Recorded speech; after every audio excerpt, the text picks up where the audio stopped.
Ito na yung kinita ko nung nakaraang linggo at ngayon linggo. Yan. Sa PayPal nagbayad si client. Hi guys! First time ba dito at gusto niyo matutong kumita ng extra income online? Click mo lang tong subscribe button at yung bell para ma-notify ka kapag may bago tayong upload. Dito sa video na to, ituturo ko kung paano tayo makakakuha ng client sa onlinejobs.ph. Paano ba maghanap ng trabaho? At paano kayo makakasweldo kapag nakakuha na kayo ng client dito sa onlinejobs.ph. By the way, itong onlinejobs.ph is free to register and free din maghanap ng client dito. Yon. Bali, itong online jobs na ito ay para sa mga Pilipinong freelancer na naghahanap ng client abroad or international. Most of my clients is from UK, USA, Canada, yan, mga ganun. Yan. Ngayon, magsa-sign up tayo dahil nga ituturo ko sa inyo kung paano mag-start. Magsa-sign up muna tayo dito sa onlinejobs.ph. Yon, click lang natin tong sign up. Then after that, lalabas itong dalawang ito. I am an employer and I'm a worker. Dahil tayo nga po ay freelancer at maghahanap tayo ng trabaho at i-offer natin yung skills na ginagawa natin online. Magki-create tayo dito sa I'm a worker. I'm a worker, ito yung ginagamit ng mga freelancer para makapag simula na maghanap dito ng client sa onlinejobs.ph. Click lang natin yung create. After nyan, lalabas ito. Create a free job seeker account. Gagawin lang natin dito, pipilapan lang natin ng email address, password. Etong email address, dapat yung valid email address ang ginagamit talaga natin as a freelancer. Then, password, create na lang tayo ng password na yung medyo madali natin matandaan or kaya ang maganda dito, isulat nyo sa inyong mga notebooks para hindi nyo makalimutan. Yun. Yan, may combination ng letters, numbers, at saka yung mga symbols. Yan, yun ang pinakamagandang password na gawin nyo. Then, itong apat na box na ito, click lang natin yan. Etong una, ang nakalagay ay I am a Filipino. I understand onlinejobs.ph is only for a Filipino workers. Yon, ibig sabihin para sa ating mga Pinoy ito. Then, I'm an individual worker and do not represent any agency or company. And then pangatlo, I do not have an account. I know multiple accounts are not allowed. Ibig sabihin, isang account lang, isang tao. Bawal gumawa ng duplicate, bawal maggawa ng tatlo or kahit dalawa, yan, something like that. Then, I agree to the terms of services and privacy policy. Then, click lang na natin itong I'm not a robot. Then, click to register. After natin ma-register, pupunta naman tayo dun nga, sa parang pinaka-register dashboard na natin. Dahil may account na ako dito, at saka yung sa asawa ko, yung sa asawa ko na lang ipapakita ko sa inyo. Yan, punta tayo dito. Yan. Ito na yung dashboard ng aking husband. Ito siya. Ito siya. Kapag nakapag-register na kayo, ito na yung lalabas. Bali, i-complete nyo lang tong yung name ninyo, tapos yung title ninyo. Kung halimbawa, ang title ninyo ay nag-o-offer kayo ng email marketing, yan, lagay nyo dyan, email marketing. Or kung Facebook advertising naman, Facebook advertising, ay ilagay nyo dyan. Tapos, itong name, kung ano yung nakalagay sa ID, yun din yung ilalagay nyo dito sa online jobs. Kasi, yun nga, mayroon ditong humihingi si online jobs ng ID. Government IDs. May mga list of IDs naman dito na pwede nyo tingnan. Tingnan natin yung edit profile. Click lang natin edit profile, then eto na siya. Yan, dito nyo ma-edit yung profile nyo. Maglalagay kayo dito ng picture. Dapat yung picture nyo hindi blurred, hindi kayo naka-shades, hindi nagse-selfie, at saka walang ibang kasama. Dapat kayo lang talaga yung as in professional. Yung pang 2 by 2 IDs, parang ganon. Then, eto yung title ninyo, ito yung ino-offer ninyong skills. Um, lagay niyo lang dyan yung skills na ino-offer ninyo. Then, yun, kung ano yung ino-offer nyo. Tapos, ito yung ID proof dahil bago pa nga lang din ito ay zero. Tapos with a time proof. Kasi, kaya may time proof, ibig sabihin, yung client minsan kasi naghahanap na yung ng kung para yung mamamonitor niya kung yung mga tinatrabaho nyo kapag na-hire na kayo. Dito sa online jobs, meron silang pinoprovide na time proof dito. Para hindi, kumbaga less hassle na para maghanap ng time proof, meron na sila dito. Then, overview, ayan, pipilapan nyo lang naman itong kung naghahanap kayo ng part-time or full-time work or kung ilang oras yung kailangan nyo, tapos kung magkano yung per hour nyo. Tapos yan, profile description. Dito naman sa profile description, yung mga service na ino-offer nyo, halimbawa nga, email marketing kayo or um, Facebook advertising, web design, mga ganun. Mga ginagawa nyo as, yun nga, yung sa mga skills ninyo. Top skills naman, dito naman sa top skills, bali ang hinihingi lang naman dito ay kung ano yung skills na may kakayahan ka. Halimbawa, data entry, marunong ka mag-type. Kung alam mo naman sa sarili mo na marunong ka talaga sa type, edi 5 star mo na. Kumbaga ito, ang makakasagot talaga dito ay ikaw mismo. Yan. Tapos, basta lagyan nyo lang na siya ng star. Pinakamababa ay 1, pinakamataas ay 5. Tapos dito sa basic information, yun yung age ninyo, gender, kung may website kayo, tsaka yung address. After that, punta kayo sa ID verification, click nyo lang to. Itong ID verification, click nyo lang siya. Yan. Profile and ID verification. Ibig sabihin, andito yung mga nire-required ni online jobs na tinatanggap niya ID. Doon tayo sa number 1. Ito basahin natin. Profile and ID verification. ID must include your name, picture, and signature. We cannot accept company ID, library cards, handwritten IDs, and other temporary IDs. Do not crop, rotate, touch up, adjust color, or alter the image in any way.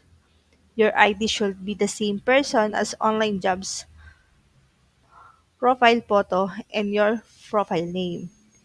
Yun nga, ibig ko sabihin kung ano yung pangalan nyo sa ID nyo, dapat yun din yung pangalan nyo dito sa online jobs. Your ID will not be shared to anyone, including to employers. Yan, nakalagay naman dito, see our privacy policy. Ibig sabihin kayo lang din na nakakakita ano nyo, ID ninyo dito. Tsaka yun nga si online jobs lang siguro. Then, ito number 1, profile name. Eto nga yung kung ano yung nasa ID ninyo, yun din yung ilalagay niyong pangalan, middle name, at saka last name. Then, profile picture. Ito yung nire-required ni online jobs na, ayan, yung sa profile picture nyo. Dapat, yan nga, clear, yung formal, ito naman yung casual. Yan, pwede siya. May mga graduation din, pwede rin. Ito yung mga bawal, yung may mga X sa baba. May mga filter, tas yung family picture, tapos yung may parang nag-tour kayo sa ibang lugar, yung may mga avatar, yan bawal yan, naka-shades, yan bawal yan kay online jobs. Basta ito lang yung gagamitin nyo, yung may mga check sa taas. Yan ang allowed kay online jobs. Tapos, number 3 is take a photo of your valid government IDs. Ito yung mga ina-accept. Accepted IDs are UMID, Driver's License, Professional Regulations Commission or PRC, Passport, Senior Citizen ID, SSS, ID, COMELEC, Voters ID, ayan, andyan naman lahat to. Basahin nyo na lang. Ito yung ID na kailangan natin picturean. Sasubmit natin 'to kay online jobs. Tapos ito yung with selfie with ID. Dapat clear. Yan, nakita niyo. Dapat kung ano yung sinubmit yung ID, dapat 'pag nag-selfie with ID photo kayo, yun din yung hahawakan yung ID. Bawal yung nag-submit ka ng, license tapos ang selfie ID mo is postal, bawal siya. Bawal din yung may natatamaan siya ng liwanag at yung hindi nakikita yung muka. Ayan, nakalagay naman dito sa pinakababa, your application will be verified within 2 to 3 days. Bali dito, mano-notify naman kayo kung approve or hindi. Pero, yun nga, kung hindi kayo na-approve, pwede nyo naman i-resubmit at hanggat ma-verified na yung nyo dito, ID ninyo. Then, after verification, pupuntahan naman natin ang verify your address. Kasi yung dito, yung verification ay tatlong klase. Yung government ID, address, at saka mobile number. Yung verification ID, ito yung ginawa natin kanina. Dito naman tayo sa address verification, yung sa pangalawa. Ayan, verify your address. Yan, proof of billing address, probably be printed billing from the biller company. Accepted proof of billing address includes an electric bill, water bill, phone, internet bill, credit card statement, bank statement, insurance statement. Yan, nandito naman lahat yon. Yung mga yung ina-accept ni online jobs na mga resibo para makita do'n yung pangalan ninyo do'n sa address na 'yon. The billing date should be within 3 months before the current month. The name on the bill should be the same as the worker's profile. Ibig sabihin, yung profile ninyo with address dito sa online jobs is same dun sa billing address, proof of billing address na isasubmit natin dito kay online jobs para ma-verify kayo. The name on the bill, ayun, nabasa na natin to. An expired government clearance with a complete address will be accepted. Proof of billing or clearance should be taken using mobile phone camera. Scan digital copies or photocopy government clearance and proof of billing will be disapproved. Government IDs are not accept as proof of billing address. Yun, hindi daw tinatanggap yung mga government ID as a proof of billing address. Dapat, ito yung number 1, enter your address. Yan, fill upan nyo lang yan, yung mga tungkol sa address ninyo na kaparehas ng nasa proof of billing ninyo. Yan, ito yung halimbawa, yung nasa number 2, take a photo of documents showing your billing address. Yung sa Meralco. Tapos, nakalagay naman dito, clear photo with right billing address and full name details. Yung may check, yung ina-approve. Yung may X, ang hindi, ibig sabihin yung malabo. At saka yung hindi kaparehas ng pinid-upan yung address dito kay online jobs. Dapat parehas yung billing, yung resibo, at saka yung billing address nyo. Dapat parehas sila. Name on the bill is not the same as your profile name. Ito yung mga X, yung mga hindi po pwede. Yun. Bill is too far away. ID doesn't have an address. Yan yung mga ID na walang address, hindi po pwede. Yun. I-ano nyo lang dito. Choose a photo lang kung magsasubmit na kayo ng proof of address. Yung magbe-verify na kayo ng address nyo dito kay online jobs. Yun, kaparehas din nun, maghihintay kayo ng 2 to 3 days para ma-verified kayo ni online jobs. Once na ma-verified naman kayo, ma-notify naman kayo, nagpapadala si online jobs ng email, at yun, ma-receive nyo naman yun via email na ginamit nyo dito sa online jobs. Then yung pangatlo is yung mobile number verification. Optional ang nakalagay dito. Pero, katulad nga niyan, may nakalagay na plus 25 ID proof. By the way, ito nga pala yung mga, di ba yung sabi ko kanina, 99% yung kumbaga yung pinaka-maximum na tinatanggap ni online jobs na ID proof, pinakamataas na ano na yon yung 99. Bali yung pagve-verify natin ng ID is may karampatan na additional na ID proof. Katulad nito, yung sa government ID, plus 25 sa ID proof. Kapag nag-verify naman tayo ng address, plus 30 ID proof. Ilan na yan? 55. Then plus, dinagdagan pa natin ng mobile, verification. O, yan. Bahala na kayo mag-compute. 80. O, 80 na. Pwede yan. Makaka-apply na kayo. By the way, ano nga pala dito kay online jobs? May yung 60 to 99, makakahanap na kayo ng ano yan. Makakapag-apply na kayo dito. Minimum of 60, maximum of 99. Ito naman yung sa verify your mobile phone. Optional to, pero mas maganda gawin nyo na rin. Yun, i-enter nyo lang dito yung mobile number nyo, tapos save phone yan. Magpapadala yata dito ng ano, parang siguro mga code para pa-verify ninyo. Madali lang naman yan. Yun lang. Yun lang dito sa verification. Yun nga, katulad ng sinabi ko kanina, bibigyan ko kayo ng tips kung paano ba kayo makakapag-start, build ng profile nyo. Dahil nga sa baguhan pa lang kayo dito sa online jobs at wala pa kayong idea, ito yung technique na ginawa ko before nung nag-start ako as a zero knowledge, zero skills.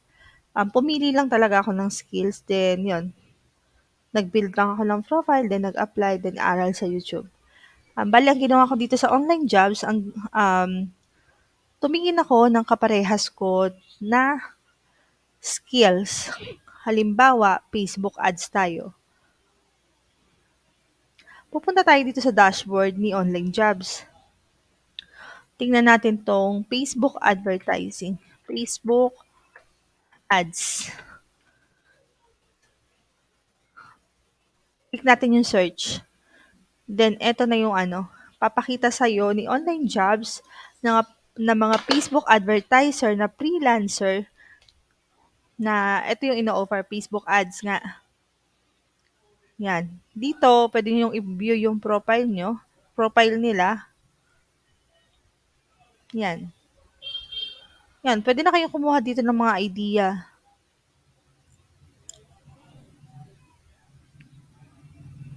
Kung paano ba sila paano ba sila nag-build ng profile. Idea lang naman, pero huwag niyong kokopyahin. Bawal yun.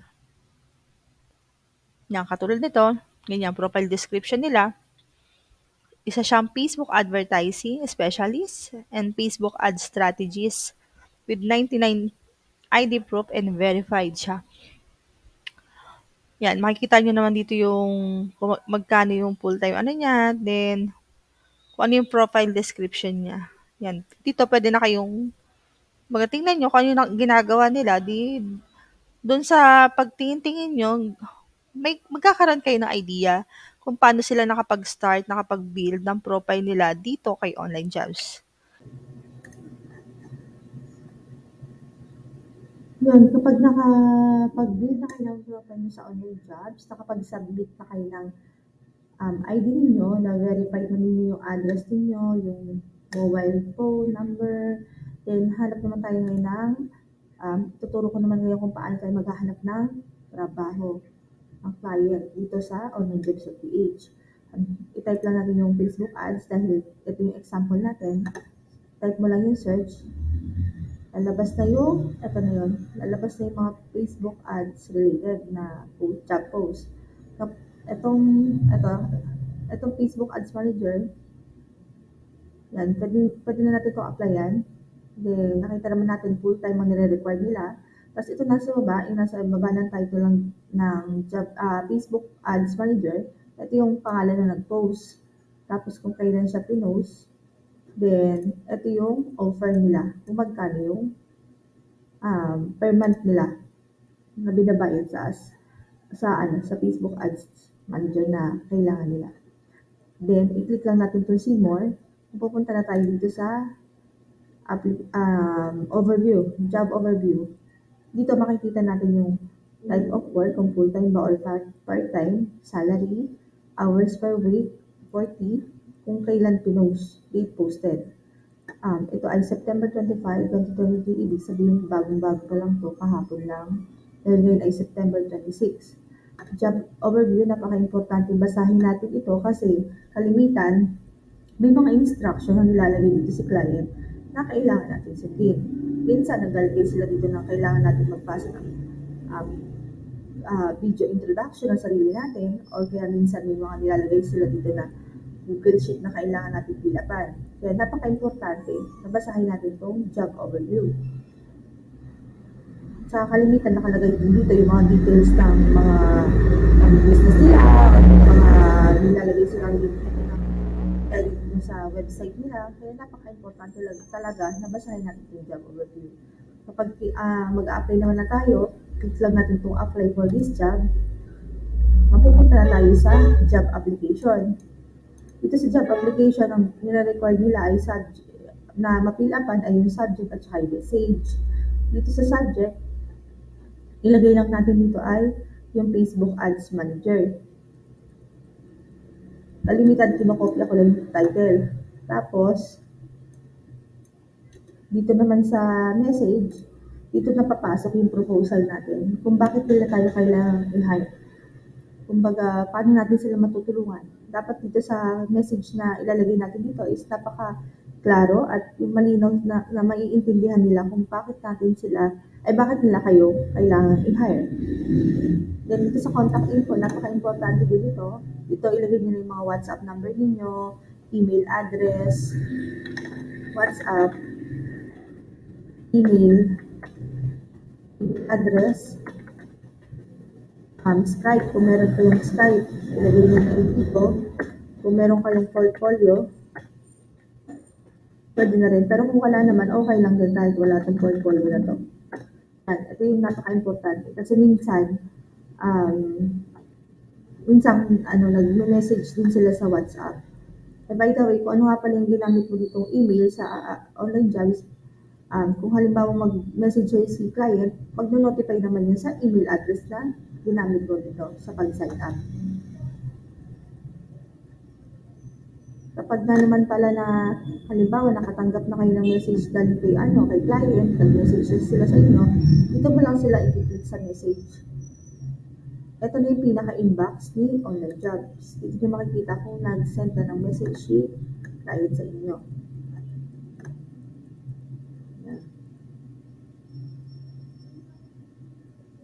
Yan lang yung example.